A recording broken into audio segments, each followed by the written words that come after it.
Before we proceed to our interpellation, I wish to thank, of course, our chairman, the ever reliable Chairman Paduano. And let this uh, Vice Chairman, the presiding officer in its temporary capacity, remind the committee that this investigation pertains to the 300 million rehabilitation of public market of Silay, 300 million construction of Silay City College, and 500 million for a new city hall. And with respect to disbursement, we just wish to remind the committee 44.9 million for the public market has been disbursed. 172.42 million for the City College, released in 3 tranches already. 74.9 million for the City Hall, released as of September 6, 2024. Anent its status with respect to Silay City Public Market, despite 44.9 million disbursement, the chairperson noted that minimal progress was made in the rehabilitation project. Delays were attributed to unresolved vendor relocation issues, inadequate temporary stalls, and poor condition coordination with stakeholders. Initial temporary structure were deemed unsuitable, leading to an additional 8.3 million allocation for steel stalls, yet vendors' concerns remain unresolved. On the Silay City College, the chairperson noted that a total of 172.42 million was disbursed, with the project reportedly 50% complete. And finally, on the new City Hall, the chairperson stated that construction had only recently commenced, despite the release of 74.9 million, and questioned the independence and impartiality of the Bids and Awards Committee, specifically in the selection of Silver Dragon as the winning bidder. Now we proceed to our interpellation. Madam Chair, The Honorable Acop is recognized. may I know if there are resource persons who are attending for the first time this hearing? Comsec.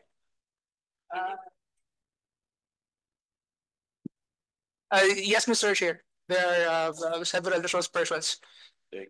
I think they must take their oath, Madam Chair. All the resource persons who are attending this committee hearing for the first time are requested to rise to take their oath. Comsec, please. Please raise your right hands.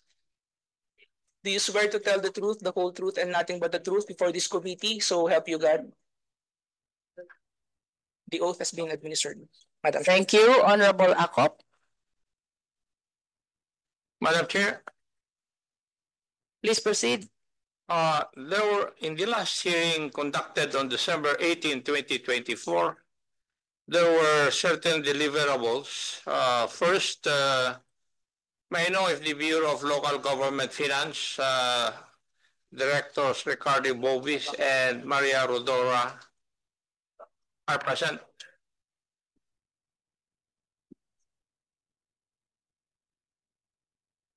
I'm present, Your Honor. Can you please identify yourself again? Um, You are?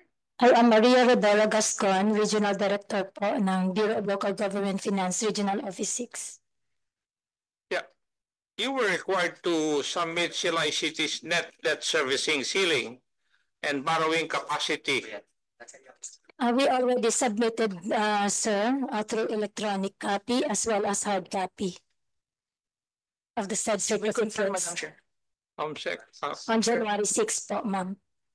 Yes, we take note of your answer that the same have been submitted by email. For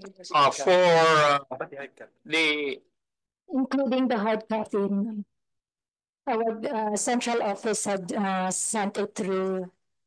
Can we confirm from Comsec if we receive both the electronic and the hard copy of the net debt service ceiling and borrowing capacity of the City of Silay? We confirm, Madam Chair. next,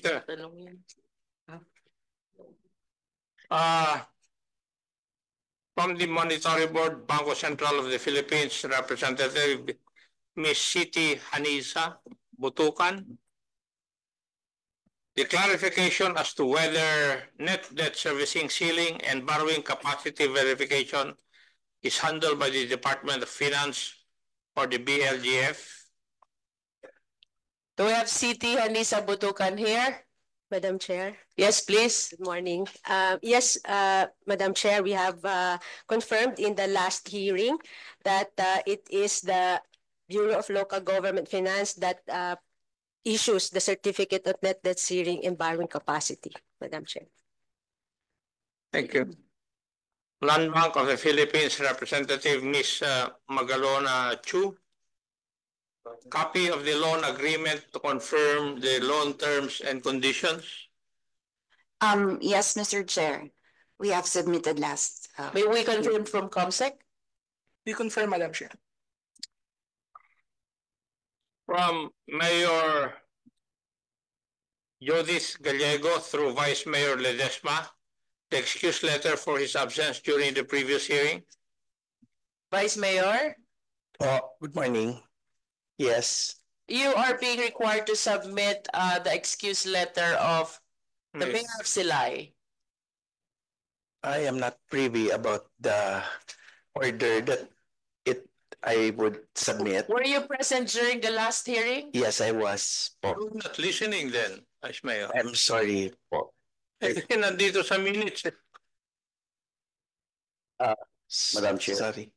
The Honorable, with the With indulgence of the indulgence. Honorable Ako. Yes, with the indulgence of Honorable Acop, I have with me a copy of the letter of excuse coming from Mayor Judith Gallego, dated January 30, 2025.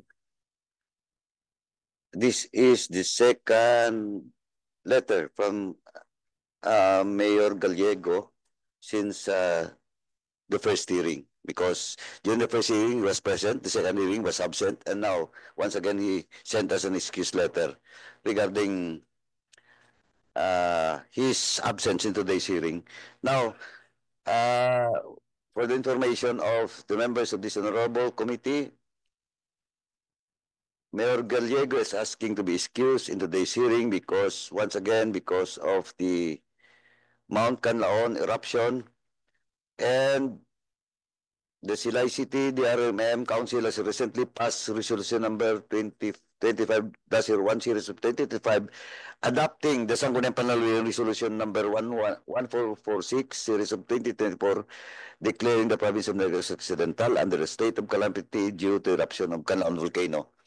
And the third part of the letter, third paragraph, additionally, Silay City has been designated as an evacuation site in the event of an eruption, further emphasizing my indispensable role in coordinating and facilitating the readiness of our evacuation efforts.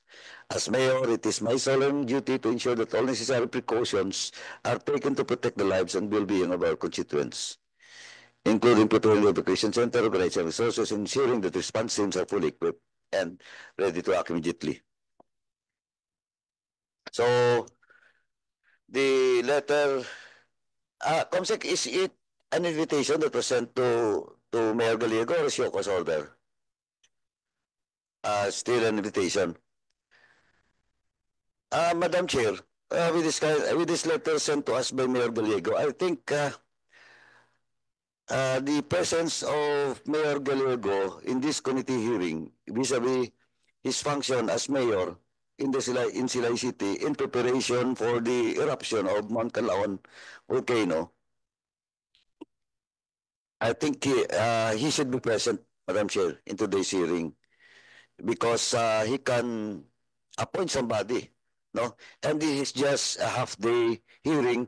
He can fly from Bacolod, from Silay Airport to Manila, just 1 hour, and the hearing start 9:30, and this hearing will end at 12:30, and he can travel back to Silay City today, either mid-afternoon or late evening, Madam Chair, because we have at least at the minimum 4 flights a day in Bacolod. So with that, Madam Chair, the excuse letter for me, the excuse letter of Mayor Gallego is not acceptable. And with that, Madam Chair, I move that we issue a show cause order for Mayor Gallego and to be present in the next hearing, Madam Chair. So move, Madam Chair. The Chairman Paduano moves for the issuance of show cause order against Mayor Gallego for his unacceptable excuse letter. Do we hear a second? The motion having been seconded, do we hear any objection? And there being no objection, the motion for the issuance of show cause order against Mayor Gallego is hereby granted. Lastly, Madam Chair, with regards to the presence of Mayor Gallego in today's hearing, we have with us the council, no, representing Mayor Gallego, but in the person of Attorney Davides.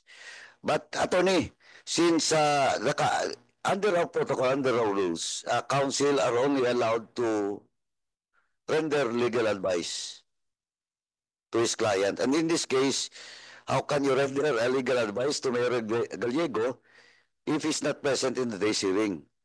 So the presence of attorney, the counsel of Mayor Gallego in today's hearing is duly recognized, but you cannot speak for on behalf of the mayor. Sorry po, attorney.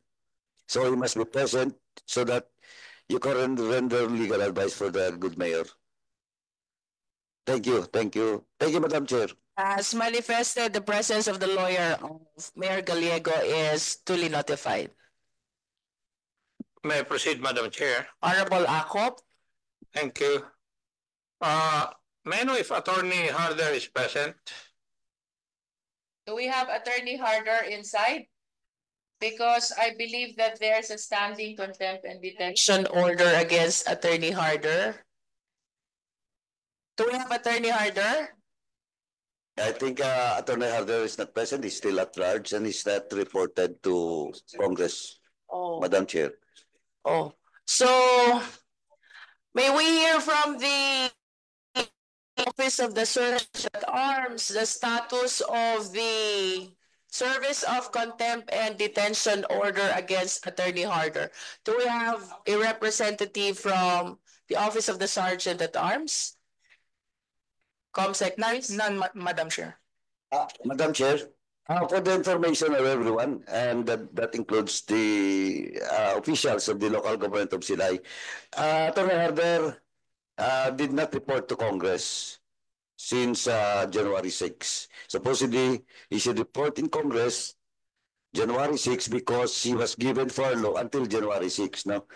And the contempt order was issued December 18, and he was given furlough until January 6. He will spend his Christmas outside of the detention facility of Congress, but he never surrenders. That's why, Madam Chair, may we ask now, may we ask, of course I have not read the progress report that was sent to us by the City Mayor of Silay with regards to the status of Attorney Harder. Do you have, Comsec, a copy of all those?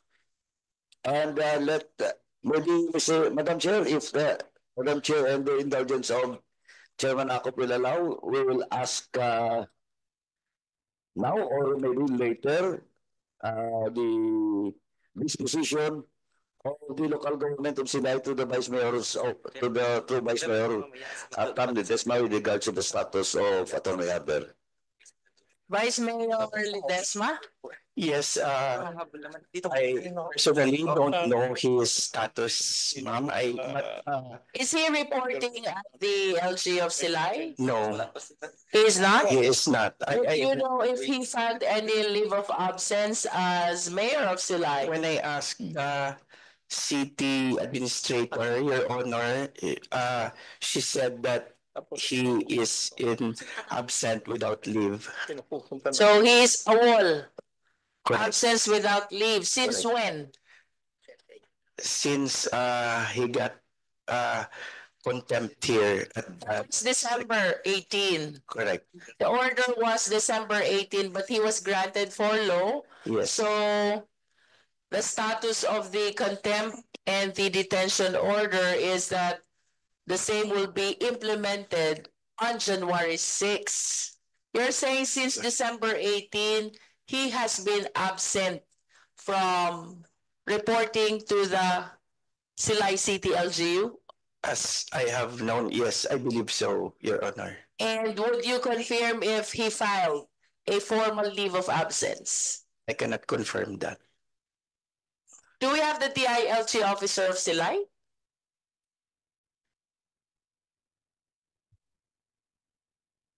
Madam Or Chair, we yeah. have no. Can you please enlighten this committee as to the status of Attorney Harder, right? Yeah. Attorney Harder. Ano po bang status ni Attorney Harder ngayon? Your Honor, it's only now that I know that Mr. Harder is already not reporting to his office, Madam Chair. This is the only time Yeah. that you became aware, no? So any other official from the city of Silay who can shed light? Yes, Councilor Hinolan. Good morning, Mr. Chair. Ma'am Chair. The last time I saw Attorney Harder was during our LGU Christmas party. That was Christmas party. December 27 or 28, I think. Mm-hmm. And then last January 7, as chairman of the Committee on Peace and Order, I was informed by our chief of police that he was informed by our provincial director of the police that he has an order to look for Attorney Harder and to accompany him to Congress, Mr. Chair. Excuse me, Mr. Chair. Yes. And I was also informed by the mayor that the mayor issued a office order to Attorney Harder last January 3, I think, to report for his contempt order here at Congress. And last week was also ordered for a show cause order, Mr. Chair, by the mayor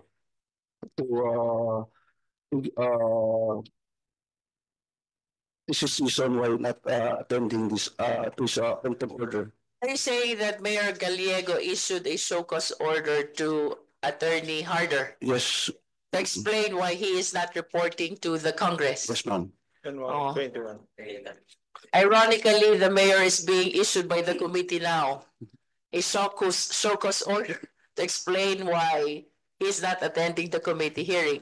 Nonetheless, Honorable Paduano, may we direct the committee secretary to make the necessary coordination with the provincial office of Negros and the city police office of Silay for the proper implementation of the detention and contempt order of Attorney Harder. I believe he is the administrator or legal officer. Legal officer. And may we direct as well the DILG officer of Silay City to submit a position paper with respect to the status of the absences of Attorney Harder. Madam Chair, if I may, we already wrote a letter to the provincial PNP, and this is the reply, if I may read. Yes, Comsec, please. Dear Honorable Paduano, I am writing in response to your letter dated January 6, 2025 regarding the request for assistance in escorting Attorney Janos Harder to the HREP to ensure his detention as mandated by the committee. We would like to inform you that we have already notified Attorney Harder about the contempt order issued by the committee through his secretary, Ms. Emeline Perez, with the facilitation of Police Lieutenant Colonel Mark Anthony Daroca, COP of Silay, Component City Police Station. PLT called Daroca also personally coordinated and discussed this matter with his son, Yuri Harder, who later informed us that Attorney Harder had already left for Manila on January 4, 2025. Mrs. Estrella Harder did not receive the contempt order during the visit of Police Lieutenant Genovia at the residence. She stated that her husband had departed for Manila and that she had no personal knowledge of Attorney Harder's whereabouts. Furthermore, it has been confirmed by ABSEC Silay Bacolod Airport that he departed on January 4, 2025 via Cebu Pacific Flight 5J474 at approximately 6:30 a.m. with seat number 2F. He is in Manila. Okay. The letter of Provincial Director is duly noted. Nonetheless, we are seeking the assistance of the police officers for the proper implementation of the contempt and the detention order against Attorney Harder. Honorable Paduano. Thank you, Madam Chair. Madam Chair, I have with me a copy dated January 23 from the office of Mayor Gallego, stating the fact that Mayor Gallego issue a memorandum directing Attorney General Sarder that was dated January 2, 2025 to comply with the orders of legislative inquiry, but he failed to report to Congress. That's number one po. Comsec, do you have a copy of this memorandum? None. We will check our records. Anyway, ma'am, that's number one point. Number two, as mentioned by Councilor Hinulan, in this letter dated January 23, 2025, Mayor Gallego also stated that he also issued a notice to explain show cause order and return to work order to Attorney Harder, which has been sent to both his office and residence. Now, so he was issued a memorandum January 2, but the show cause order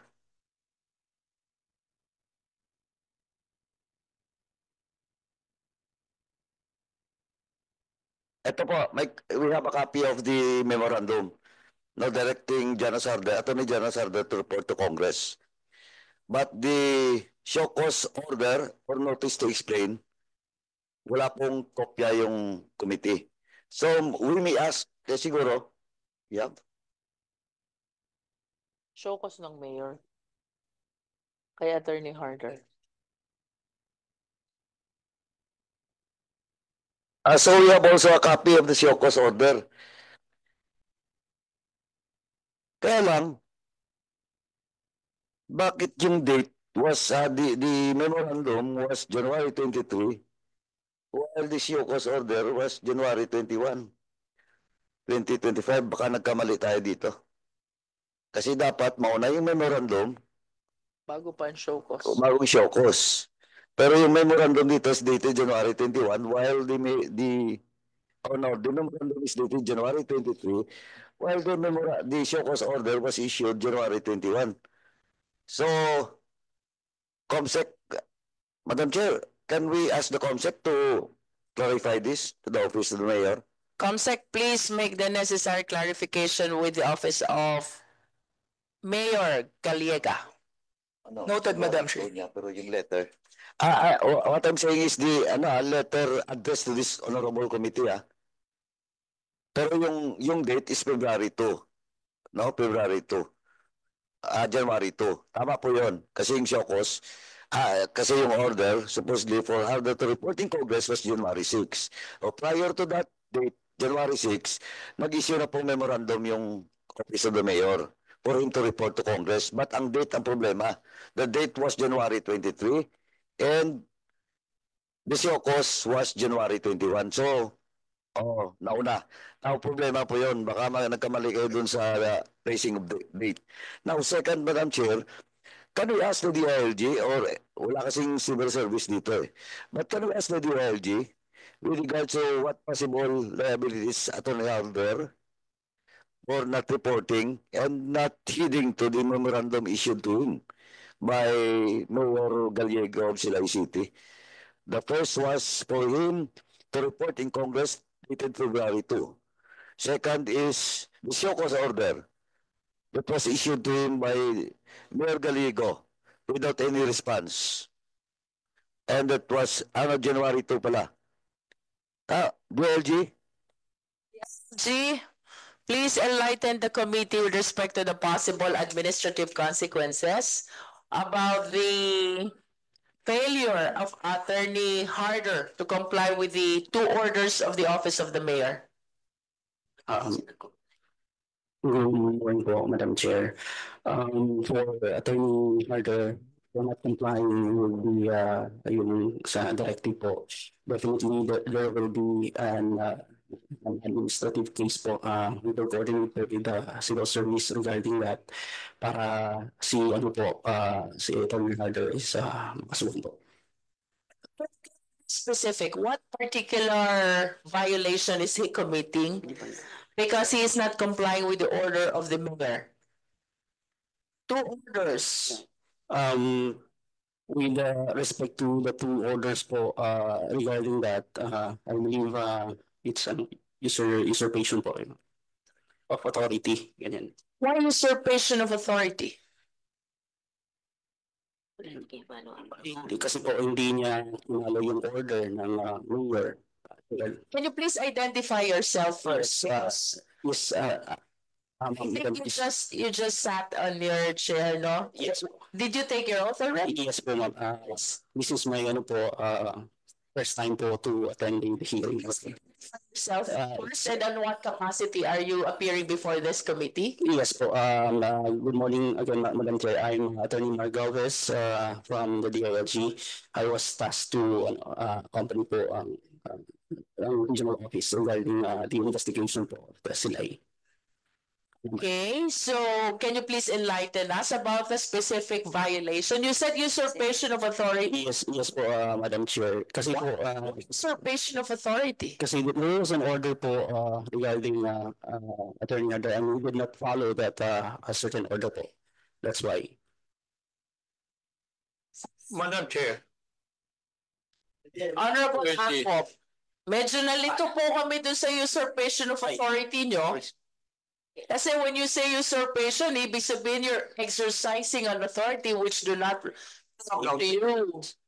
Honorable Akop. I'm sorry po, it's insubordination po. Insubordination. Medyo kawado na po, Madam Chair, since this is my first time po. Pasensya po.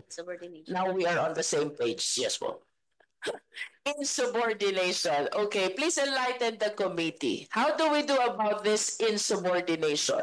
Paano po ba natin sina-shepherd, file who will be the complainant, so the erring public officer will be properly disciplined? Yung insubordination po, Madam Chair, usually ang profile po yan ng kaso is, I mean, yung complainant is dito po, I believe. You mean, which one? Sino po magpa-file? Si Mayor po, I believe.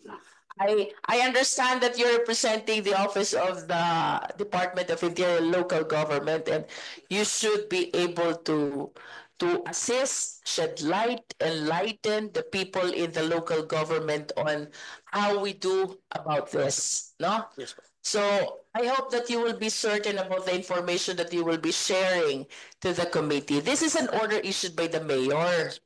And you're right, there's an insubordination that is happening because of his failure to heed to the order of the mayor. Now, please explain to us, sino po dapat mag-file? Aling office ang mag-hear? And what is the possible sanction? Yung magpa-file po is yung office of the mayor because Attorney Harder did not obey or follow the directive po. Who will hear? Who will hear the case of insubordination? I believe. Which particular office of the DILG receives similar complaint? I believe that's under the trial investigation division po, yung DILG. And this trial investigation division is the one which resolves as well? They will conduct a trial, Madam Chair po. Are you connected to that office, yes or no? Under po ako sa legal research po. I'm not under sa division po ng trial investigation po. So do you have past experience already about handling administrative complaints and filing the same with the trial and investigation office? No po, Madam Chair, since our division is in other words, you have no proper background to shed light on the matter. Yes po, Madam Chair. And would you know, just makasakali lang, ano bang possible sanction nitong insubordination? It ranges from suspension po to, I believe, dismissal. Suspension to dismissal. Ang laki ng disparity nun, ha? Suspension to dismissal. I hope we can get more specific answer from the TILG. Can we hear from the regional director if she can help us on this?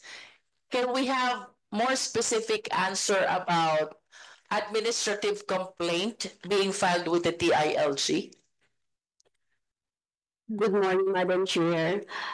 I believe the ILG is not a juridical body, Madam Chair. And if ever there are instances related to this is about appointive officials and not elective officials. So we are not really privy of this, Madam Chair. I believe if this case of Attorney Harder, it's more within the authority of the Civil Service Commission, Madam Chair. Honorable Paduano. Madam Chair, ganito lang po. Kasi the case of Attorney Harder is not only insubordination, continuous absences. And I do believe na tama po si RD, na it falls with the Civil Service Commission. Now, let me read lang Section 63, Madam Chair, no? Section 63 of the rules, 16 of the Omnibus Civil Service Rules and Regulations, as amended. Section 63, effect of absences without approved leave. An official or an employee who is continuously absent without approved leave for at least 30 days, 30 working days, shall be considered an absence without official leave. And shall be separated from the service or dropped from the rules without prior notice. Without prior notice. He shall, however, be informed at his address appearing on his 201 files of his separation from the service not later than 5 days from its effectivity. Now, dropping the rules without prior notice. And that authority is for the mayor of Silay City, kay Mayor Gallego po. Now, ang question lang dito, Madam Chair, kahit hindi na natin imbitahan yung CEC kasi ito na mismo yun, no? Section 63 in the next hearing. Now, ang question, where will be the reckoning date? Because the first memorandum that was issued was January 2.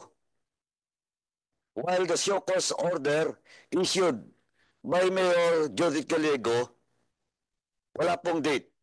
And I hope, alam ba ni Konsehal Linuran, alam mo ba yung date ng show cause?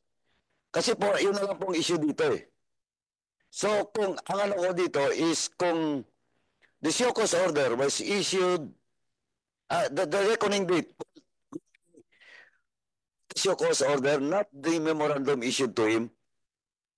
But definitely, kung ang reckoning date is February 2, which is the memorandum issued to him, and he never hid that memorandum from the mayor of Silay, that will be the reckoning date.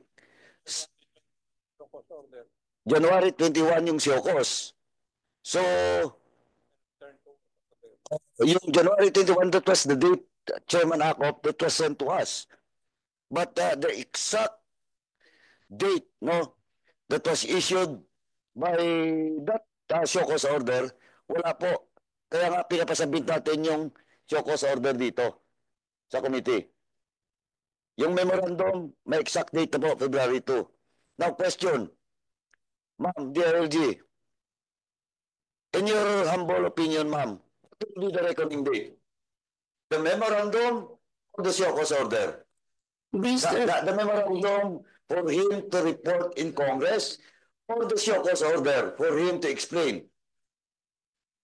Madam Chair, for us in the government service, our absence is being reckoned on the date where we do not show in office. So that's physical presence in office means we are absent unless otherwise we are sick. So regardless of the dates we are referring to,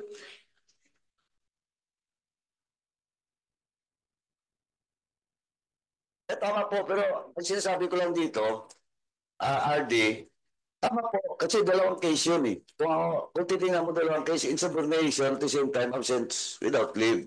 Now, ang problema lang dito, kung tama po, ito, yung letter ni Mayor Gallego, the first memorandum, and the date of that memorandum was dated January 2. Ano yan? He issued a show cause order January 21. It takes 19 days for him to issue a show cause order. Now, the LG, paki-check niyo po yung process dito. Kasi, ito pala January 21 na, may exact date. January 21 was the show cause order, but that memorandum issued to him was January 2. In the absence of the attorney adverse compliance with that memorandum, supposedly January 6, he should report to Congress. Nag-issue siya ng show cause January 21. It takes 15 days. Pero January 2. Madam Chair, can you give us a little more time to discuss about this, and we will just update or give you feedback in a little while? Would you like to discuss this a little later or some other date? I hope you can discuss it within the day. Yeah. Yes. I will have to. We will go back to you about the proper disposition of issues raised by Chairman Paduano. Yes, ma'am. Honorable Paduano.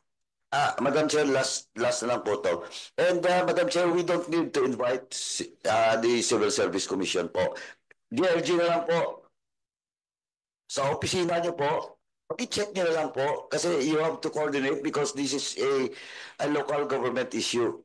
No? So please coordinate na lang po sa CEC din. Balikan niyo po kami not later than this week kasi today is Monday. Please inform the COMSEC with the result of your consultation with the Civil Service Commission po. Dalawa kasi insubordination at the same time, a possible issuance of absence without leave. And malinaw po dito, within 30 working days. Ang question ngayon is the reckoning date. When will that be? January 21 or January 2?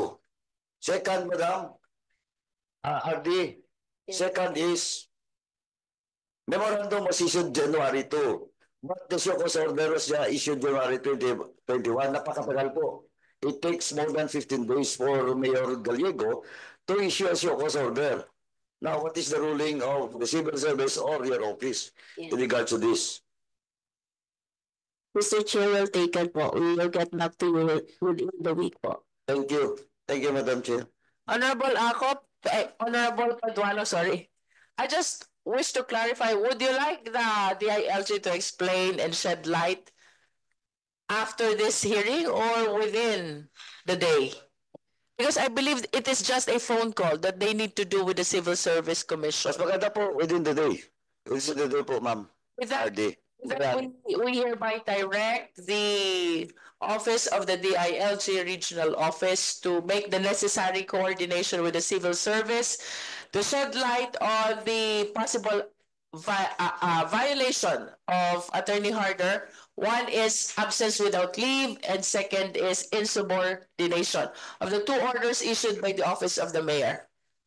Thank you, Honorable Paduano. Before we proceed, we would like to recognize the presence of the Honorable Deputy Speaker, Yasser Alonto Balindong of the 2nd District of Lanao del Sur. Good morning, TS. Madam Chair, Honorable Acop. for the last deliverable, may not the city treasurer of Siray City is already present. And Can you please sit on the chair and approach the microphone? Have you taken your oath? Ma'am, have you taken your oath? Yes, so that will do. You can use the other microphone. Good morning, Your Honor. I'm Marivic Bingson, the Acting City Treasurer of Silay City. Thank you. Honorable Acop. in the hearing of December 18, you were absent, Madam. Yes, Your Honor. And you were required to explain your absence? Yes, You submitted such? yes, Your Honor. And you were also required to submit a detailed financial report of the City of Silay 2023 annual budget. Have you complied with this? Yes, Your Honor. Thank you. Madam Chair, may I make a manifestation? Honorable Akop. I think Attorney Harder has not only committed, shall we say, administrative lapses insofar as his job is concerned. Being a lawyer, he is considered to be an officer of the court, and therefore he has to obey legal processes. May I request the committee study whether we can file disbarment proceedings against Attorney Harder, Mr. Chair? Madam Chair. The Honorable Akop is recommending that the committee study the possible ground for disbarment committed by Attorney Harder because of his continued refusal to obey not just the order of the committee, but even the order of the office of the mayor, plus his continued absence in today's hearing amid his unacceptable excuse. We take note of the recommendation made by the Honorable Akop. The committee secretariat is directed to make the necessary coordination with our committee members. Noted, Madam Chair.